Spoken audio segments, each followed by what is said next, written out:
Erev Shabbos Parshas Bamidbar. Welcome to the fourth Sefer of the five Chamishim Torah.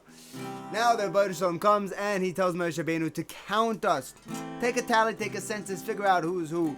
Get a number on Klal Yisrael. Okay, beautiful. We go through everybody and everyone gets their designation. This is, when we left Mitzrayim, everyone had their flag, everyone had their shevet, but they didn't necessarily know what shevet was what. Now, everyone got their job. Everyone was designated. And if you look at the parsha, a solid chunk, a disproportionate amount of it is about the Leviim. So the Leviim really get the spiritual spotlight. They are the few and far between, the Heilige Koilalite, the Avreichim, the Yidden who get to do the Avodah and do everything that's necessary in Kedusha. I heard a remarkable insight. You can have Shiva done just as good as anybody else. And the Rebbeinu Shalom comes and says, okay, done. You're in the back, Levi. You're going to be smack in the middle. You're going to carry the Aron HaKodesh. You're like, what about me? What, I can't sit on the Mizrach Vant? No one said a peep. Because Klal Yisrael just saw the Yad Hashem. We just had our Sinai.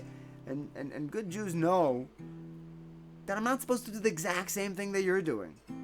I have my job and you have your job. And if together we play together, we each play our own instrument, we each play our own sheet music, we'll have a symphony. If you and I both pick up a tuba and give tubas to the whole orchestra, it will be a disaster.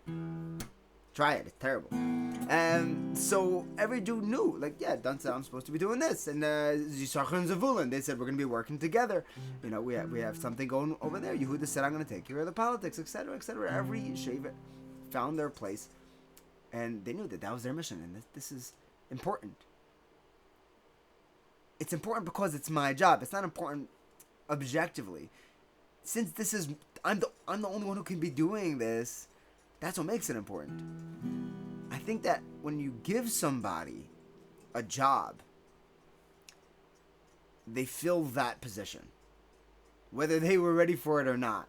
I know I'm tremendously grateful to Menlowitz and Camp Marabu. He gave me a job when I was 19, and he gave me responsibility. He told me, and more importantly, he showed me that he trusted me, and then I became trustworthy and I became reliable because he said I was.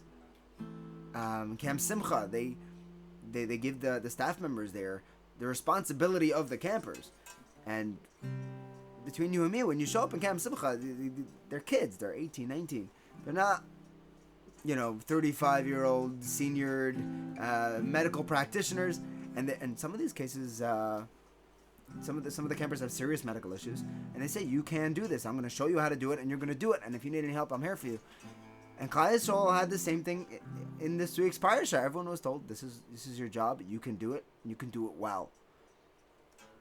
There was a Rebbe who was at the Siyum Shas, the last Siyum Shas, and he leans over to the guy next to him and says, "You should know, it's the first time I'm learning Shas.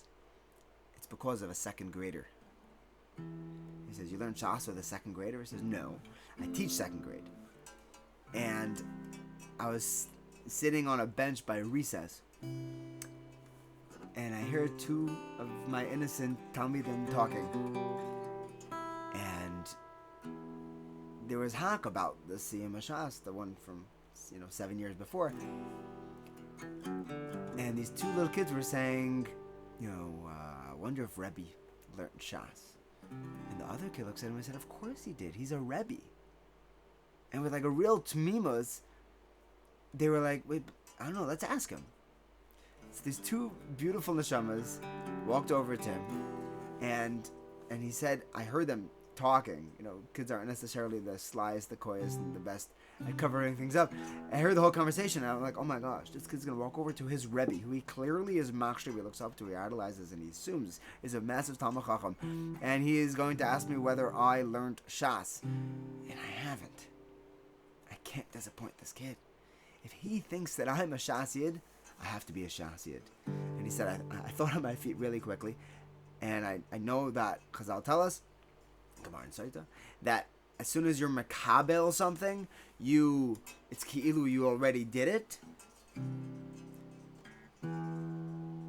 So on the spot I was makabel to learn. Maybe it's a Gemara in Tainus. He said on the spot I was makabel to learn Shas, and I was going to join Daf Yomi right then and there. So these two little kids walked over to me, two second graders, and they say, Rebbe, we were just talking. By the way, did Rebbe learn Shas? And he said, yes, I am a Shas Jew. I don't know how he phrased it.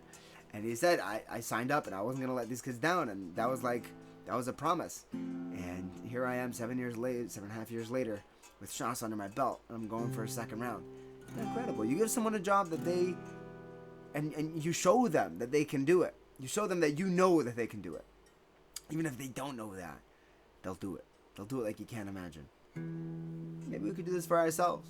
We could tell ourselves, there are things that I really want to do, and I know there's a voice in my head that tells me that I can't, but I know that I could, and I'm gonna put myself in the hands of that boss. I'm gonna let him tell me that I can, and watch, we're gonna do it. Maybe we'd be zeichet to do everything that we want to do, and go into this Shavua. It's not just Shas Yid, but just to me Mustagi Yid and Oivdei Hashem, and experience real Kirvas Alakim. Amen.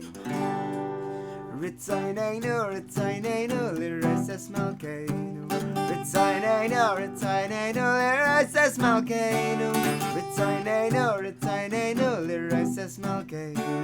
Ritzoneinu, Ritzoneinu, l'raises malkeinu. Ay, ay, ay, ay, ay. Ritzoneinu, l'asais ritzoinecha, l'asais ritzoinecha, ritzoinecha.